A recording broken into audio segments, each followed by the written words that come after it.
We have to make sure that as a new generation, we do away with this. We, as a younger generation of Africa, we must not seek to get rid of the old in a disparate manner to a point where we destroy institutional memory. We must always make sure that the old coexist with the young, but the old must be prepared to pass the wisdom to the young ones. For because at some point, the old must die for the new to emerge. And it's not me calling for the killing of the elderly African leadership. Nature dictates that the old at some point must die for the new to emerge. But this new must be prepared to learn from the old. I was in Liberia yesterday and I saw the inauguration of an old president. I got so worried. But when I saw the vice president, I left Liberia in a very comfortable way because I saw a generational mix where the old and the young coexist in one office. And I hope the vice president will not be suffocated because the president must know that with all his experience and advanced age, he has a duty to pass the baton to the younger generation. We call on all African leaders not to leave an office with a coffin. When the time comes for them to go, they must leave without calling the army to extend their term.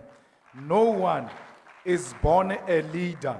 No one is a traditional leader in a political office. If you want to be a traditional leader, go and fight in your tribe for those type of issues. We don't subscribe to people who want to leave a political office with a coffin. We will still give you a state funeral because you are a former president. We will still pay you pensions and give you protection and take care of you as long as you respect those who came after you. You have to ensure that democracy matures in such a manner in Africa, where the previous president does not make it his business to fight the current president. You must allow the new to lead with all their faults because you are the same.